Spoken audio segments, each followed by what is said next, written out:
여러분 안녕하십니까? 반갑습니다. 벌써 3일째 저녁이 됐습니다. 이렇게 매일 저녁 참가해 주신 여러분들 감사드립니다. 하나님께서 정말 이 어려운 중에도 또 우리와 함께 하시는 큰 증거를 인하여 감사를 드립니다. 가장 어려울 때 가장 하나님의 은혜가 넘치는 것입니다. 가장 위기의 시대에 하나님의 능력이 가장 현저하게 드러납니다. 왜 그런가 하면 어두움이 진할수록 동일한 빛이라도 더 강하게 비치거든요. 대낮에는 불빛이 아무리 켜봐야 있는지 없는지 몰라요. 근데 가만 가면은 그 별것 아닌 것 같이 보였던 그 불빛이 불이 환하게 비치는 것하고 똑같은 현상으로 이렇게 코로나로 어려운 어두운 시절에 주의 말씀이 더욱더 분명하게 또렷하게 저와 여러분 가슴에 새겨지기를 빌면서 말씀을 전하겠습니다. 오늘은 이 총제목 최후의 인류 문명 전쟁 가운데서 아군 소집령 제목을 이렇게 붙여봤습니다. 지난 시간에 이 소집령을 하면서 요한계시록 14장인데 지난 시간에 첫 시간에 끝없는 전쟁을 얘기하면서 마지막 4차전 네 번째 단계의 전쟁은 우리와 용과의 싸움이다. 물론 하나님도 천사도 우리를 돕겠지만 용이 여자에게 분노하여 정말 신약 시대에 그 아이를 탄생시키고 그 진리를 가졌던 그 교회로 묘사되는 여자에게 분노하여 돌아가서 그 여자의 남은 자손 곧 하나님의 계명을 지키며 예수의 증거를 가진 자들로 더불어 싸우려고 바다 모래 위에 섰더라 말씀하고 있습니다. 그러므로 마지막 전쟁은 딱 대상이 정해져 있어요. 우리의 적은 이미 어제 분석을 다 끝냈고 그럼 그 적이 싸울 이쪽 대상, 아군 쪽의 대상은 하나님의 남은 자손이에요. 근데 그 남은 자손의 의미가 하나님의 계명을 지키며 예수의 증거를 가진 자들로 더불어 싸운다. 이렇게 얘기하고 있습니다. 제가 지난번에 첫 세시간 말씀하면서 그래서 이 모든 네 차례의 전쟁을 끝없이 진행하면서 마지막 단계, 네 번째 단계에 우리가 들어와 있는데 이 네 번째 단계에서 다시 소집된 사람들의 특징이 뭔가 하면은 하나님의 계명, 아까 그 조건 가운데 하나 있었던 안식일 계명을 회복하는 무리면은 틀림없습니다. 그 반대쪽은 그 반대죠. 안식일을 대체할 만한 어떤 것을 그들은 내세울 수밖에 없어요. 그렇기 때문에 그 세속과 다 연합할 세력일 수밖에 없는 것입니다. 그래서 이 네 번째 단계는 매우 중요한데 이 네 번째 단계의 사람들이 소집되게 되는 첫 번째 나팔 소리가 1844년에 있었는데 윌리엄 밀러 침례교인 이 재림운동으로 말미암아서 넷째 계명의 소집령이 정말 이 문서가 하나 우리 아군 쪽에서 공개되게 된 것입니다. 그래서 우리는 이제 어느 깃발 아래에 설 것인가 정해야 돼요. 우리는 이미 다 정했다고 저는 확신합니다. 그럼에도 불구하고 우리는 단순히 교리적으로 서 있는 것이 아니고 경험적으로 예수 그리스도를 믿는 그 믿음 안에서 체험적으로 서 있어야 되는 시대예요. 그 체험적으로 서 있음에 관해서 그거에 관한 증명이 이 어두운 시절에 우리가 빛을 발하느냐 안 하느냐 우리의 삶을 통해서 보여요. 이거 누가 우리 누구는 이쪽에 서 있는 것 같네요. 누구는 아닌 것 같네요. 할 수 없어요. 자연스럽게 이 세상은 우리로 하여금 판단하게 하게 되어 있습니다. 절대적으로 우리는 예수 그리스도 깃발 아래 있어야 됩니다. 예수님과 함께 있다는 것은 승리를 의미하는데 얼마나 그게 큰 힘인지 아직도 우리가 다 모를 수 있어요. 정말 혼란한 시기가 오면 그 안에 있다는 게 예수님과 함께 있다는 게 우리의 사령관과 함께 있다는 게 얼마나 안정감이 있고 편하고 정말 자유롭고 영원한 평화를 누리기에 좋은 길에 서 있다는 사실을 깊이 알게 될 것입니다.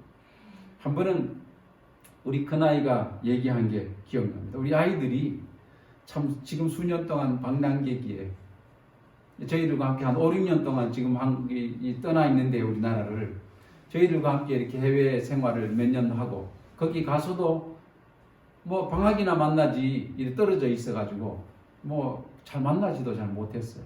그러다가 이 한국으로 3년을 함께 있다가 오는 과정에서 이제 뭐 이게 서로 이게 뭐 맞고 끝나고 저쪽하고 이쪽하고 안 맞아서 아이들이 그냥 아주 불편하게 됐어요. 이렇게 학교를 옮기는 이 모든 과정이. 그래서 서류 하나 떼는데도 그쪽이 어렵고 지금도 뭐 하나 떼야 되는데 너무 힘들고 어려워요. 뭐 2달 동안 해도 안 되고 서류가 그쪽에서 이쪽에는 뭐 빨리 갖다 내면 D-Day가 정해졌는데 그 안에 서류가 안 오면 안 되고 결국은 못 해내가지고 엉망이 됐어.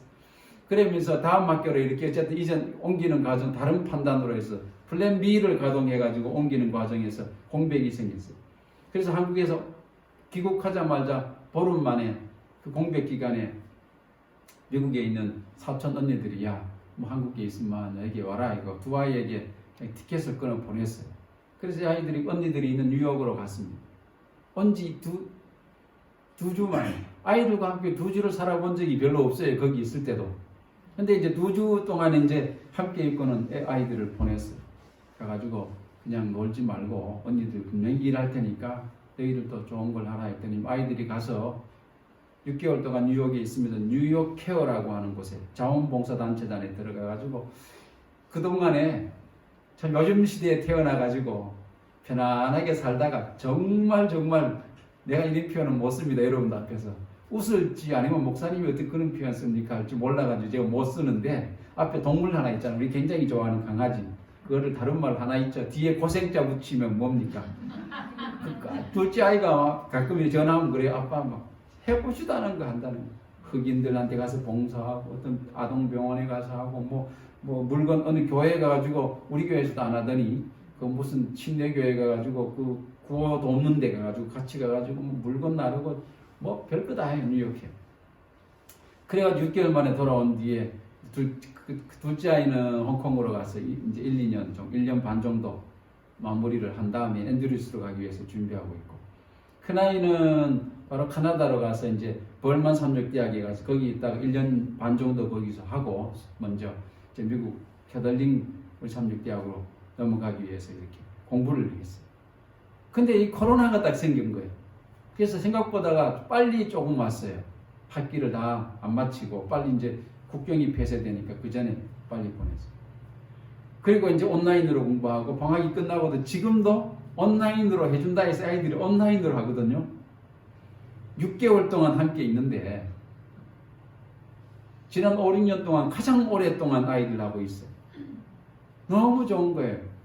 저도 좀 말은 잔소리 옛날에 할 게 많은데 크니까 별로 할 게 없어지더라고. 그래 지금도 있는데 꼭 참아요. 왜 그런가 하면 잔소리 하려고 하다가 이제 떨어지면 다시 이렇게 함께 못 살 텐데 지들 거기서 졸업하면 뭐 알아서 갈 거고 또 결혼하면 또 그대로 나갈 거고 함께 있는 게 얼마나 좋은가 이랬는데, 그래고 저 혼자 생각하고 있는데 우리 큰아이가 뭐라고 하는가 하면 우리 집사람한테 어느 날 무슨 꿈을 꿨는지 몰라도 꿈을 꾸고는 아침에 일어나가지고 밥을 나는 엄마인데 가지고 뒤에서 이렇게 안으면서 아이가 뭐라 그런가 하면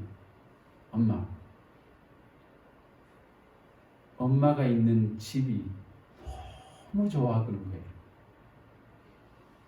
엄마가 있는 집이 너무 좋다는 거예요. 큰아이는 광활한 카나다에 뭐 완전 지평선이 보이는 곳 학교 가서 있고 이런 데서 뭐 솔솔하게 살다가 집에 와가지고 몇 개월 더 있게 되니까 코로나 때문에 엄마가 있는 집이 너무 좋다는 거예요. 여러분, 우리의 생명을 허락하시고 영원한 본향을 말씀을 통해서 이렇게 그려 보여주시는 의의 태양 되시는 햇빛도 쓸데없는 주님이 계신 그곳이 얼마나 좋은 곳인지 모릅니다. 그곳에 다 가야 되지 않겠습니까? 그러므로 어느 깃발 아래서 해야 되겠습니까? 우리가 오늘 우리의 영원한 부모이신 그 자유로우신 하나님 그 깃발 아래 서야 되지 않겠습니까?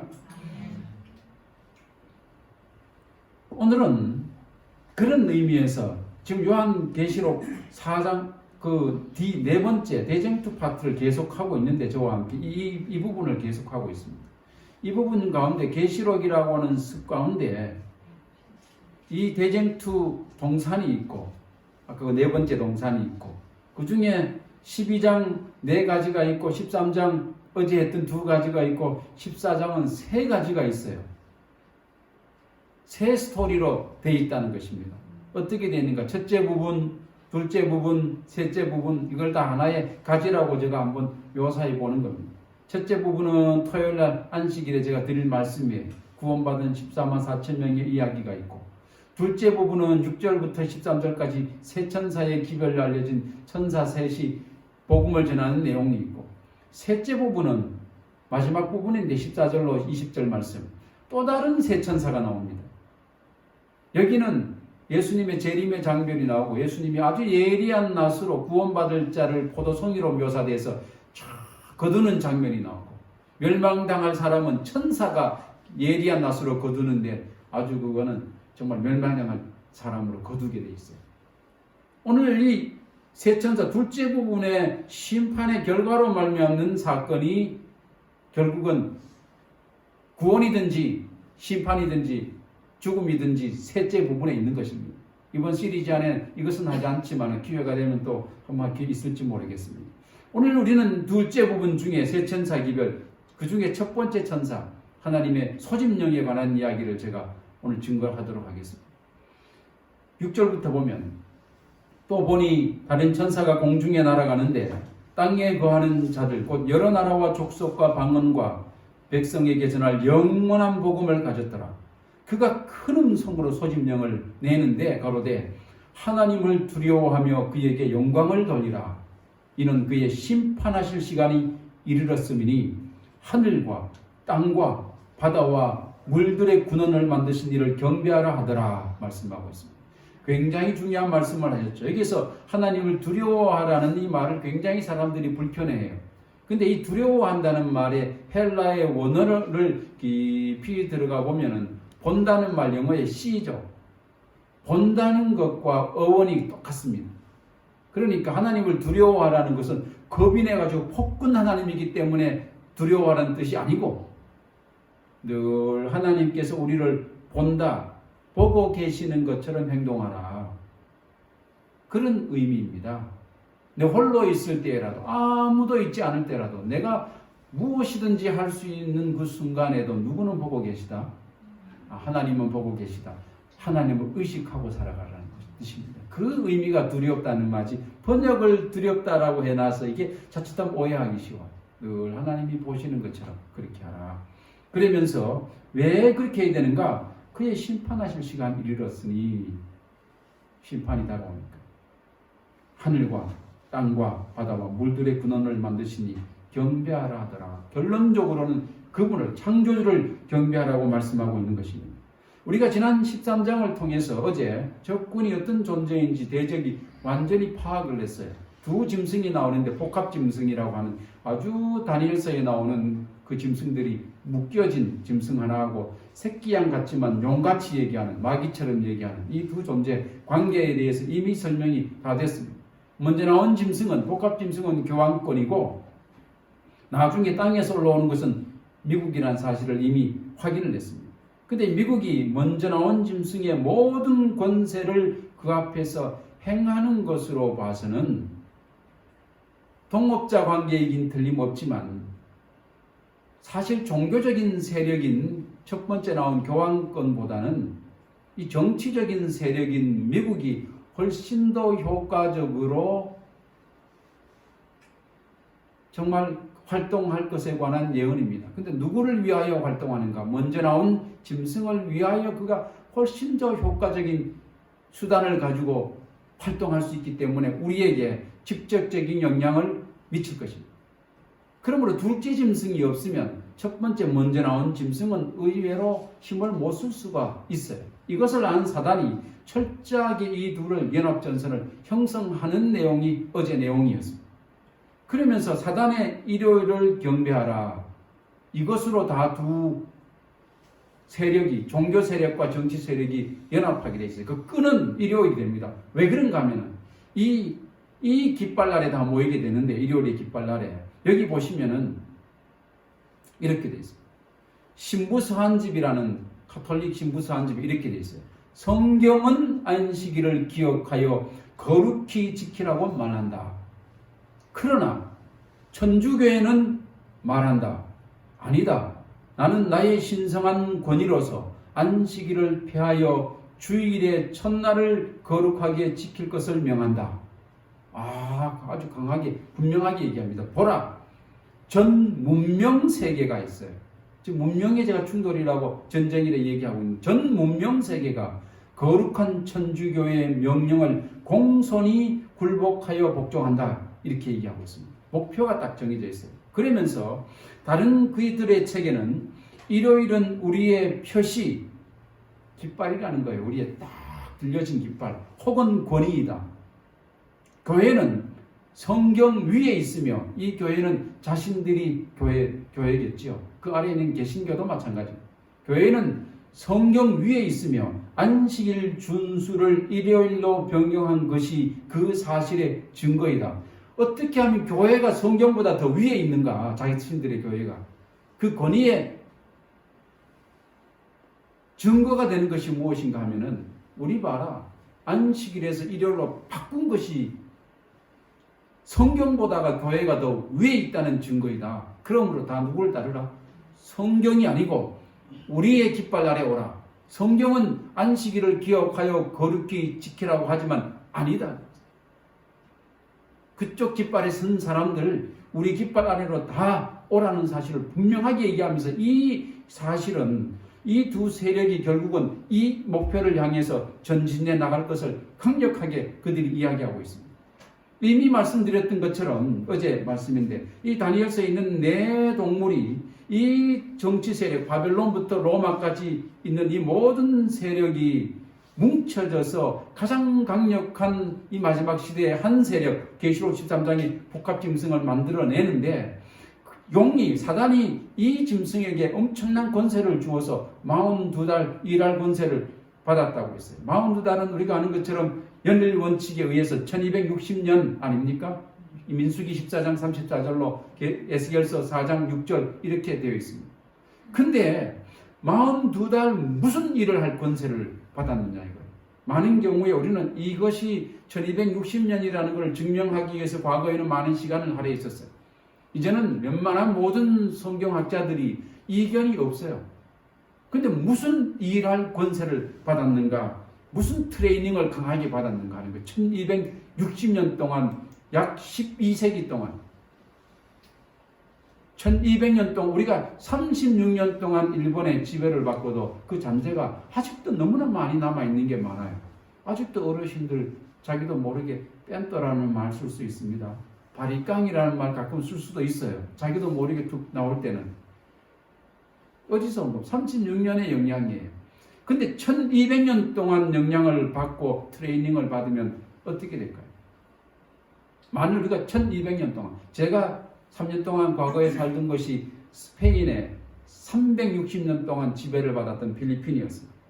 36년 갖고도 우리가 잔재가 많니 적으니 지금 뭐 관계가 좋으니 나쁘니 뭐 대통령들끼리 회담을 하니 많이 독도가 너희들 거라면 가만히 있니 안 있니 뭐 원수같이 지냈는데 360년 동안 딱 지배를 받으면요 그 원수 관계가 안 됩니다. 오히려 왜 그런가 하면 완전히 어떻게 돼요? 완전히 그 지배자의 역사가 나의 역사가 돼버려요. 그렇게 돼 있어요. 언어도. 그래서 제가 그냥 뭐 사실은 26년, 한 8년 전에 3년 가기 전에도 1년 동안 20대 때 결혼하기 전에 천명 선교사를 가서 그 따갈로그를 많이 배웠었어요. 그때는 한 50%는 따갈로그를 말할 수 있었고 한 7, 80%는 알아들을 수 있었던 것 같아요. 왜? 오지에 섬에 가니까 영어를 못하니까 영어 배우고 갔는데 영어가 안 되니까 거기 말 배운다고 애를 먹었어요.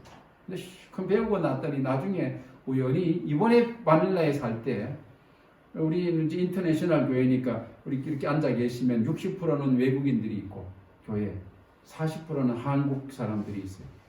그래서 예배를 드릴 때 이제 제가 여기서 한마디는 영어로 하고 한마디는 한국말로 하고 이러면서 설교를 매일 했습니다. 안식일마다 금요일 저녁도 그렇게 하는데 어느 날 그 필리핀 사람들이 외국인 가운데는 한 80% 나머지는 뭐 세계에서 오신 분들이 이렇게 섞여 있는데 저도 모르게 따갈로그를 좀 필리핀 사람 많다 생각해서 과거에 배웠던 거를 영어도 쓰지만 그걸 많이 썼어요. 근데 그 중에 스페인에서 온 친구가 있었는데 스페인에서 온 친구가 뭘 했는가 하면 콜센터에서 따갈로그만 잘하면 월급이 좀 좋고 현지인들은 제3국어 영어도 아니고 영어는 기본이고 따갈로그도 아니고 다른 언어를 잘하면 월급이 2배가 많아요. 이 스페인에서 온 친구가 거기 콜센터에 가서 근무를 하다 우리 교인이에요. 교회를 찾아와가지고 우리 온 거예요. 따갈로그를 시건하고 이렇게 내려왔는데 저보고 그래 어떻게 그래 스페인 말을 좀 잘하냐고 그런 거예요. 그래서 나 스페인 말을 한 적이 없고 배운 적도 없다고 했습니다. 아니라고 너가 설교할 때 스페인 말을 많이 썼다는 거예요. 아니 쓴 적이 없는데 했더니만 나중에 알고 봤더니 이 국어인 필리핀의 따갈로그의 문법의 모든 모태는 스페인 말이 됩니다. 360년 동안 지려받은 문법이 전부 스페인. 제가 썼던 모든 단어들은 스페인 단어하고 똑같은 99%가 똑같은 단어였어요. 저도 모르게 썼는데 돈 뭐 페소라는 것 자체도 스페인 말 쓰면 전부 다 이렇게 쓰는 용어 아닙니까? 그래서 그 친구 그랬냐고. 그래서 올 연초부터 기왕이 이래 됐으면 스페인어 좀 배워야 되겠다. 뭐 영어는 뭐 그것도 잘 하지 못하지만 그래서 스페인어 책을 사가지고 제가 계속 좀 보고 있습니다. 기왕 하는 거 한 2, 3개국은 알아야 되겠나 싶어서 하는데 생각보다 어려워요. 다 작심삼일입니다. 잘 안 돼요.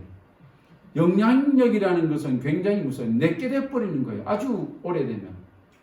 이 1200년 동안 뭘 배웠을까요?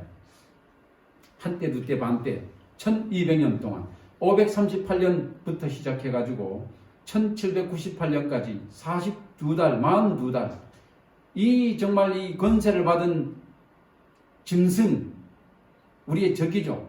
유스티니안 황제가 정말 세워놓았던 로마의 감독을 교황으로 만들어서 나폴레옹의 프랑스 혁명이 마칠 때까지 한때, 두때, 반때 42달 동안 무엇을 했는가 하면 이 시대는 중세 세계사에서 보면 봉건시대 교황이 교회의 머리가 여러 유럽의 나라들의 왕을 뗐다 붙였다 마음대로 할 수 있는 시대였어요. 그러니까 그는 1260년 동안 결정적으로 많은 것을 했지만 진짜로 배운 것 중요한 건 마지막 시대를 위해서 뭔가 하면은 세속의 왕들을 다루는 일에 완전한 전문가가 되었습니다. 그가 나폴레옹에 의해서 잠시 죽었다가 다시 살아나가지고 그러므로 그가 시행했던 게 뭔가 하면은 다른 게 아니라 세속의 왕들을 자기의 무릎 아래 울리는 일들을 쭉 해나갔는데 교황청이 가보신 분들 나는 가보지 못했습니다. 뭐 손바닥만한데 우리 뭐 여의도 2배라 여의도만 하다가 하나 교황을 함부로 할 수 있는 이 세속의 왕이 있을까요? 현재 교황을 함부로 할 수 있는 세속의 왕이 이 지구상에 존재할까요? 그는 오면은 최고의 경호를 받습니다. 미국 대통령하고 아마 비슷한 레벨로 경호받을 거예요. 그 앞에 수많은 사람들이 신자들이 몰려나와 미국 대통령 온 것보다 더 많은 사람들이 아마 몰려나올 가능성이 높습니다. 지난 박근혜 대통령 때 한번 왔을 때 난리도 아니었죠. 세속의 왕들 그 아래에 있습니다. 다루는데 전문가. 요게 이 짐승이 1260 동안의 한 핵심이에요.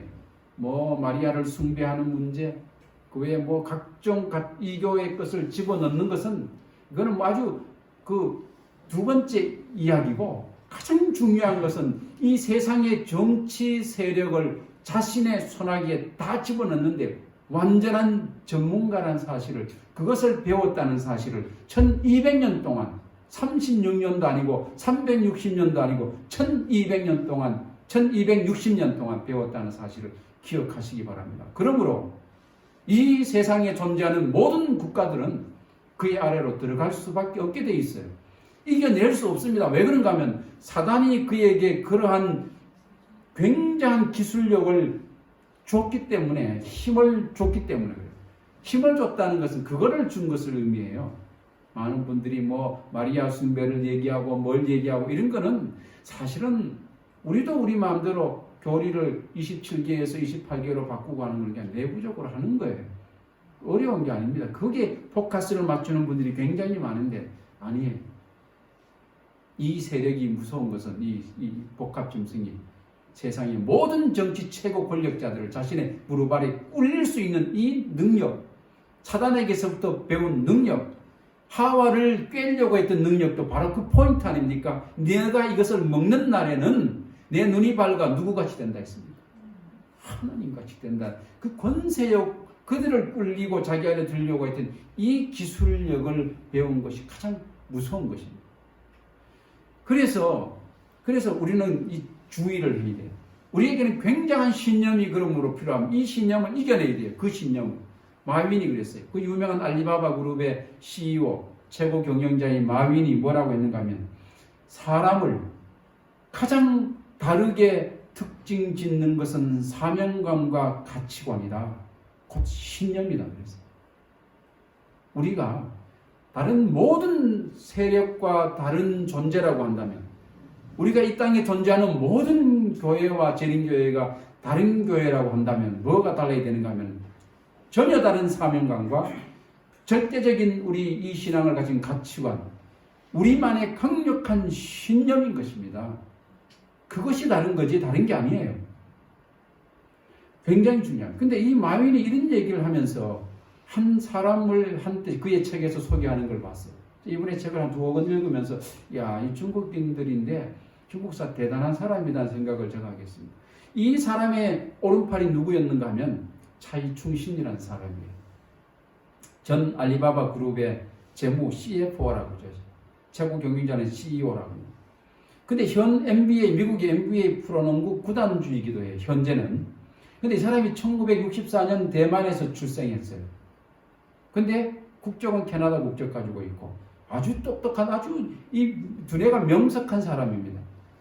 그래서 예일대 법학 박사예요. 미국이. 근데 이 1990년대 미국 뉴욕에서 변호사도 하고 사모펀드 업무를 하고 그의 연봉이 70만 달러 1년에 우리나라 돈으로 10억 원 거의 뭐 한 달에 1억씩 가까이 버는 사람이었습니다.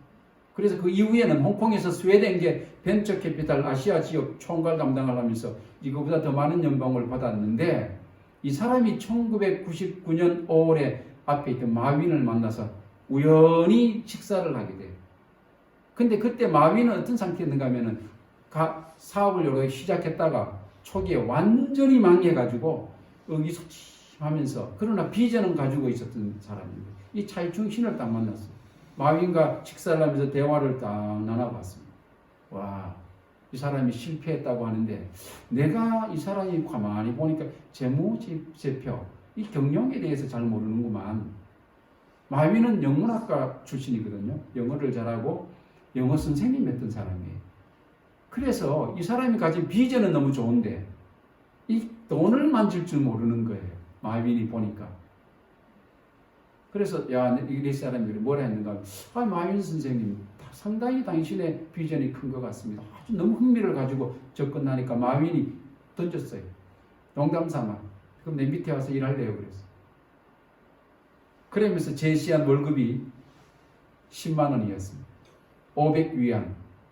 한 달에 1억씩 받는 사람한테 한 달에 10만 원 줄 테니까 와서 일할래요. 이 미친 사람 아니면 절대로 안 갈 거예요. 근데 차이충신은 이 사람을 알아봤어요. 아주 똑똑한. 그래서 그럼 가겠다. 그 부로 10억짜리 연봉을 사표내고 아직도 시작도 안 한 알리바바 다시 이제 시작하려고 하는데 들어와서 이 사람이 딜을 봐줬어요. 회계를 업무를 어떻게 해야 되며 세무서 관계는 어떻게 하며 법률 관계는 어떻게 하고 이 전문가니까 그걸 봐주기 시작해가지고 마윈의 사람이 되고 현재는 이 사람이 가진 재산만 해도 7조 원을 가지고 있어요. 대단한 사람. 근데 이 사람이 뭐라고 얘기했는가? 빙산을 보여주겠다 했어요. 지금까지 우리가 가진 데이터의 5%도 이용하지 않았다. 겉으로 나온 거는 빙산 얼마 안 된다는 거예요. 진짜로 밑에 본체를 보여주겠다. 우리가. 그리고 실제로 그렇게 알리바바 그룹을 만들었어요. 마윈과 함께. 그래서 많은 사람들은 마윈을 이야기할 때마다 그 뒤에 있었던 브레인이었던 제갈공명 같은 차이충신을 이야기하고 있습니다. 근데 그 5%도 보여주지 않았다. 여러분, 저와 여러분들은 이 땅을 살아가면서 사람들이 우리가 얼마나 대단한 존재인지 몰라요. 우리는 아직도 세상 사람들한테 5%도 보여주지 못했어요. 우리가 이렇게 앉아서 소수로 있을 존재들이 아닙니다. 하나님의 군대에 소집령을 받고 지금 훈련받고 있는 대단한 존재라는 사실을 기억하게 되는 저와 여러분 되시기를 주님의 이름으로 축원합니다. 그러므로 우리는 이 자의 중심처럼 우리의 이 신념을 가지고, 그러한 신념을 가지고 하나님의 충신이 될 필요가 있습니다. 충신인가 다시 한번 살펴봐야 됩니다. 만일 그렇다면은 7조 원이 아니고 값으로 따질 수 없는 엄청난 하늘의 유업을 받게 된다는 사실을 기억하시기 바랍니다. 근데 여러분, 하나님께서 이런 우리에게 이런 마지막 시대의 놀라운 때를 위해서 지금까지는 너희들이 5%밖에는 못 보여줬다. 근데 나의 소집령을 듣고 모여서 때가 되면은 진면목 30%, 50%, 70% 세상을 향해서 보여주고 될 때 엄청난 일들이 일어날 것에 관해서 이야기하고 있습니다. 근데 우리 스스로는 도저히 그런 능력이 안 되기 때문에 우리에게 하나님께서 허락하실 존재가 뭔가 하면 바로 성령입니다. 강수와 같은 늦은 비 성령이 우리에게 임하게 될 때 지금 여러분들의 모습은 진짜 모습이 아니에요.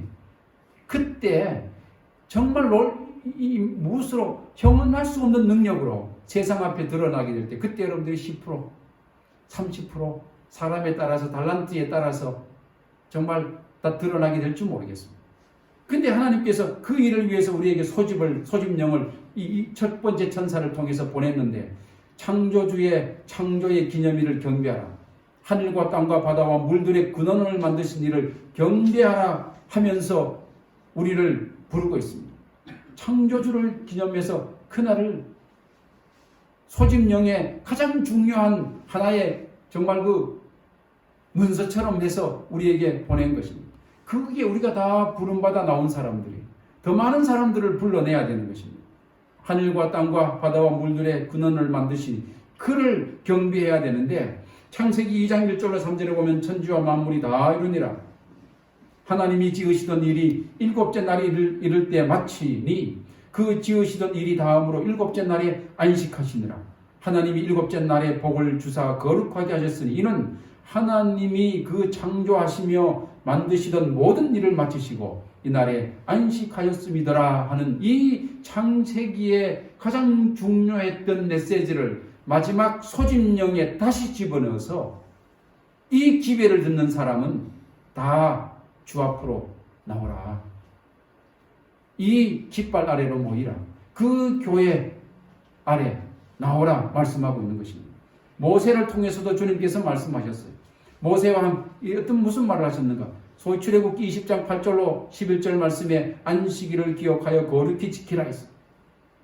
엿새 동안에 힘써 내 모든 일을 행할 것이나 제7일은 너희 하나님 여호와의 안식일인즉 너나 내 아들이나 내 딸이나 내 남종이나 내 여종이나 내 육축이나 내 문안의 유아인 객이라도 아무 일도 하지 말라. 이는 엿새 동안에 나 여호와가 하늘과 땅과 바다와 그 가운데 모든 것을 만들고 제7일에 쉬었음이니라. 그러므로 나 여호와가 안식일을 복되게 하여 그날을 거룩하게 하였느니라 말씀하고 있습니다. 모세를 통해서도 또 주어졌어요. 이 소집령이 시대를 통해서 우리에게 주어졌었는데 마지막에 가장 큰 도전을 받게 될 것입니다. 그리고 예수 그리스도께서도 친히 이 기별을, 이 소집령을 말씀하시고 지키시기도 했어요.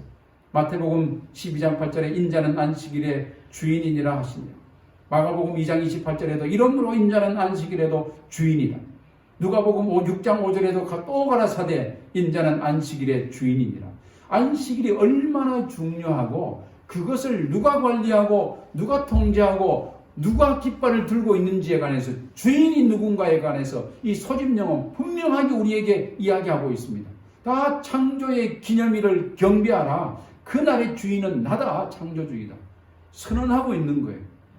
어제 적군들을 분석해봤지만 조금 전에도 또 말씀드린 것처럼 아니다 그랬어요. 그들은 우리가 바꿔버렸다 했지만 하나님은 아니다는 거예요.